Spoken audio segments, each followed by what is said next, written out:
Hello friends, so now we will study about the pharmacology of the drugs used in the treatment of the congestive heart failure. So what is congestive heart failure? In the heart failure, there is reduced pumping efficiency of the heart, because of which it is not able to supply the sufficient amount of the blood to the different organs of the body in order to meet their basic requirements.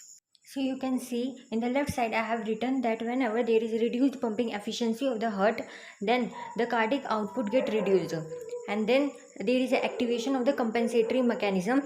आपको ये बात ध्यान रखनी है कि जब भी compensatory mechanism activate होते हैं, then initially they increases the cardiac output, but in a long term they decreases the pumping efficiency and the cardiac output of the heart. Whenever there is the reduced cardiac output, then due to the compensatory mechanism there is sympathetic stimulation. ठीक है, sympathetic stimulation की वजह से क्या होता है, initially हमारे पास जो हर्ट है, ठीक है, वो उसकी फोर्स ऑफ कॉन्ट्रैक्शन इंक्रीज हो जाती है, मीन्स हार्ट रेट इंक्रीज हो जाता है और कार्डिक आउटपुट भी इंक्रीज हो जाता है. But as in the arrow you can see that sympathetic stimulation also increases the peripheral resistance. मतलब ये जो आर्टरीज होती हैं उनकी कंस्ट्रक्शन को भी इंक्रीज कर देती है, मीन्स जो आयोटा होता है उसकी कंस्ट्रक्शन हो जाती है and there is increase resistance to the ventricular pumping. It means now the heart has to force it harder in order to eject the blood out of the heart into the aorta. Therefore the left ventricular hypertrophy take place and which will result in the reduced pumping efficiency of the heart. We can also see that sympathetic stimulation की वजह से RAS system activate हो जाता है and RAS system में क्या होता है, angiotensin first is converted into angiotensin second, और जो angiotensin second होता है वो भी potent vasoconstrictor होता है. ठीक है, इसलिए वो भी हमारे पास पेरिफेरल रेजिस्टेंस को इंक्रीज करता है, आयोटा की कंस्ट्रक्शन को इंक्रीज करता है और हमारे पास जो वेंट्रिकुलर पंपिंग होती है उसको रिड्यूस करता है, hence it decreases the cardiac output. इसके साथ ही रास एक्टिवेशन की वजह से एल्डोस्टेरोन का प्रोडक्शन होता है.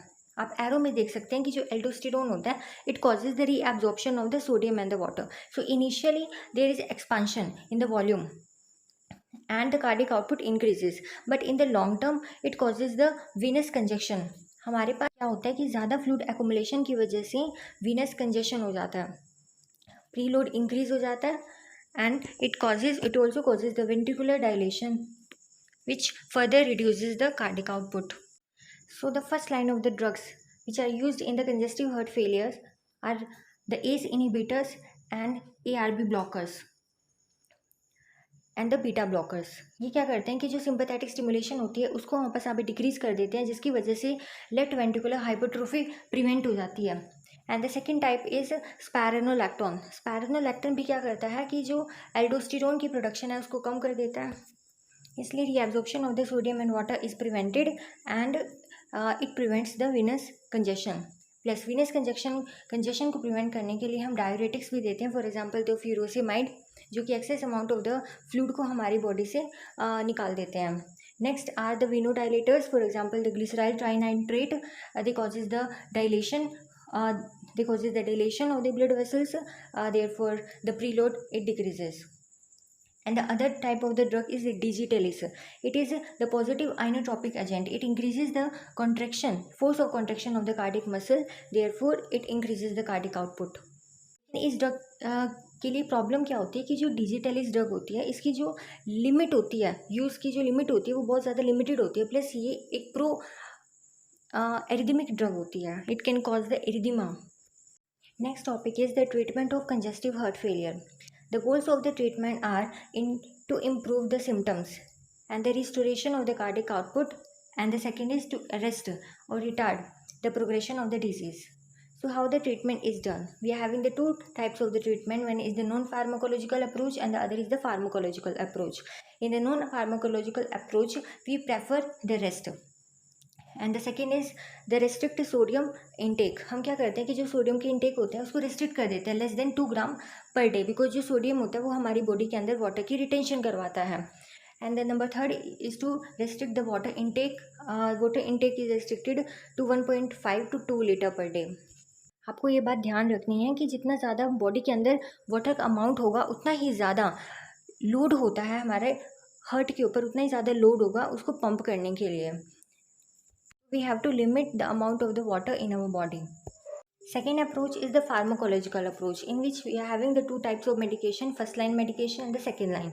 In the first line medication हम ऐसी ड्रग देते हैं जो कि इम्प्रूव करते हैं सिम्टम्स को एंड अरेस्ट करते हैं the progression of disease and they reduces the mortality. And in the second line medication हम ऐसी ड्रग्स देते हैं जो सिर्फ और सिर्फ सिम्टम्स को इम्प्रूव करते हैं but they not having any effect on the mortality. So now we will discuss about the first line drugs for the treatment of the congestive heart failure. The first line of the drugs are the renin-angiotensinogen system inhibitors. They are the ACE inhibitors and the angiotensin 2 receptor blockers. They are the mainstay of the treatment. Why? Because they don't only give the symptomatic relief, but they also improves the cardiac remodelling. जो वेंटिकल की hypertrophy होती है उसको improve करते हैं. इसके साथ साथ जो मोर्टेलिटी होती है एंड जो प्रोग्रेशन ऑफ द डिसीज़ होती है उसको भी यहाँ पर आप इम्प्रूव करते हैं. So the ACE inhibitors include the captopril, enalapril and lisinopril, and angiotensin 2 receptor blockers includes the losartan and the valsartan.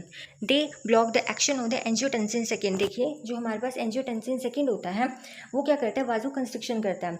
वाजो constriction की वजह से क्या होता है कि जो पेरिफेरल रेजिस्टेंस होती है वो इंक्रीज़ हो जाती है और आफ्टर लोड इंक्रीज़ हो जाता है. अब क्या होता है, अगर आफ्टर लोड इंक्रीज़ हो गया तो हमारे पास क्या होगा कि हार्ट को बहुत ज़्यादा एनर्जी, बहुत ज़्यादा वर्क करना पड़ेगा in order to pump the blood through the constricted aorta. Therefore उसकी जो पंपिंग एफिशिएंसी है वो कम हो जाएगी. प्लस एंजियोटेंसिन सेकेंड क्या करता है कि सोडियम एंड वाटर की रीअब्जॉर्प्शन करवा लेता है, जिसकी वजह से बॉडी के अंदर फ्लूइड का अमाउंट बढ़ जाएगा एंड द प्रीलोड बढ़ जाएगा. नाउ अगेन जो हार्ट है उसको बहुत ज़्यादा वर्क करना पड़ेगा. सो जो रास इनहिबिटर्स होते हैं क्या करते हैं कि एंजियोटेंसिन सेकेंड को हमारे पास उसकी जो एक्शन है उसको ब्लॉक कर देते हैं. इसकी वजह से क्या होता है, दो एक्शन होते हैं. Number first is inhibition of the vasoconstriction. Okay, so it causes the vasodilation, peripheral resistance decreases and the afterload also decreases, and it also decreases the sodium and the water reabsorption. Therefore the venous reduced blood volume and the venous congestion decreases and the preload also get decreases. तो जब भी हम क्या करेंगे angiotensin second को की action को block करते हैं तो हमारे पास आफ्टरलोड एंड प्रीलोड दोनों हमारे पास यहाँ पे डिक्रीज़ होता है और जो ओवरऑल लोड है हमारे हार्ट के ऊपर वो हमारे पास यहाँ पे कम हो जाता है और उसकी जो एफिशिएंसी है वो इंक्रीज़ हो जाती है. And it also causes the number third the raise the level of the kinin. It stimulate the generation of the cardio protective nitric oxide and the prostaglandin जो कि वाजोडाइलेशन करते हैं. RAS inhibitors are recommended for all grades of the coronary heart failure. It is the first line of the drugs. आपको ये बात रखनी है, they are the best drugs which are used in the congestive heart failure because they prevent ventricular hypertrophy, myocardial cell apoptosis, fibrosis, intercellular matrix changes, ventricular remodeling, and the arrest and the reverse disease progression, and they causes the prolonged survival. Number second type of the drugs used are vasodilators. We are having the three types: the venodilators, the arteriolar dilators, and the arteriolar and the venodilators. देखिए जो वहाँ पर यहाँ पे venodilators होते हैं क्या करते हैं कि जो वेन्स होती है ना उनको वहाँ पर यहाँ पे डायलेट कर देते हैं.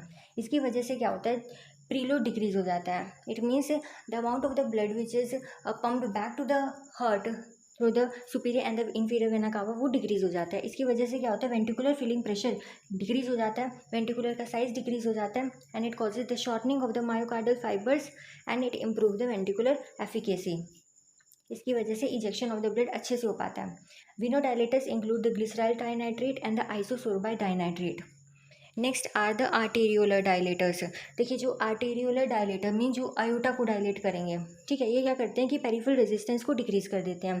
इसकी वजह से आफ्टर लोड डिक्रीज हो जाता है. जो फोर्स हार्ट को अप्लाई करनी पड़ रही थी in order to pump out the blood वो कम हो जाती है. ठीक है, हार्ट के ऊपर जो लोड है वो कम हो जाता है. ठीक है, इसकी वजह से ओवरऑल रेजिस्टेंस कम हो जाती है and the ejection of the blood get increase.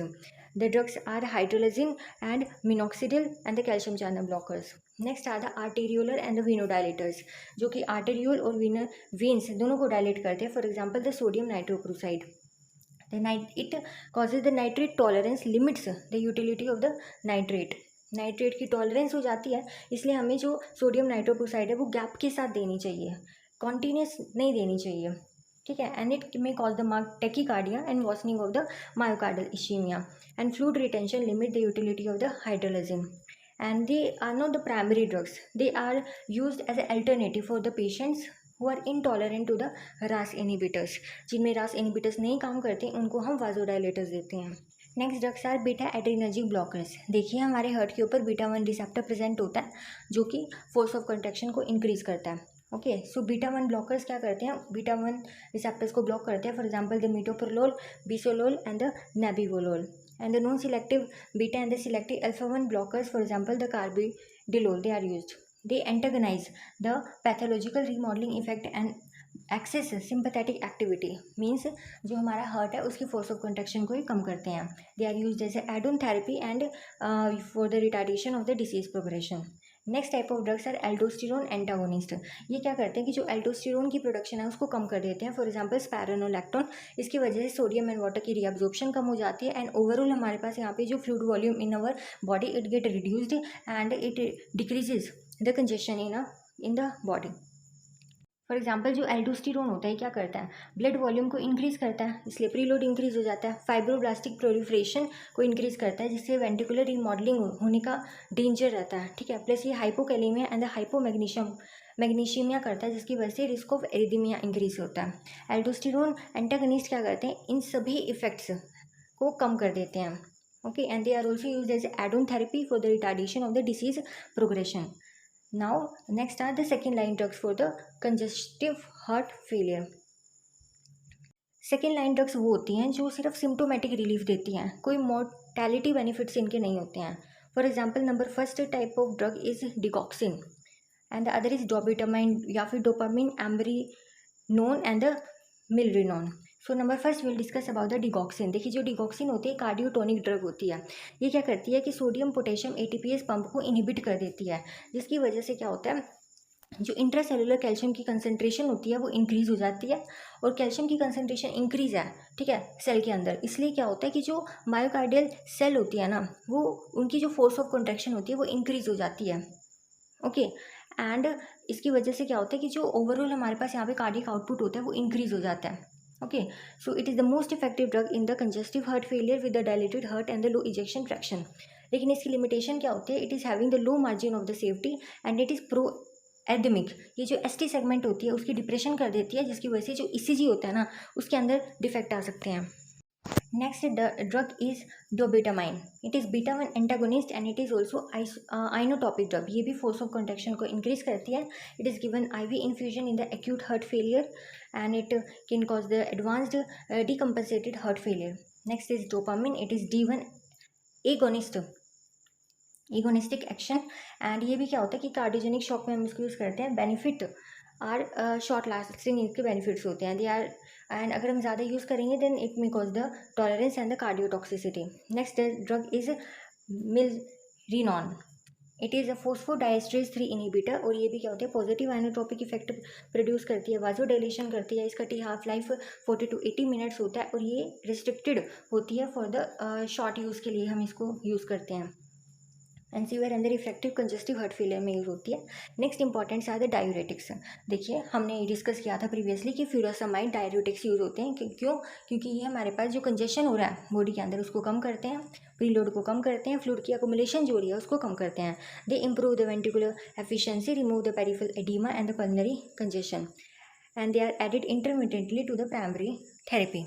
So this is all about the today's session. I hope आप सबको बहुत अच्छे से समझ में आया होगा. Please like, share and subscribe my channel if you like. Thank you so much.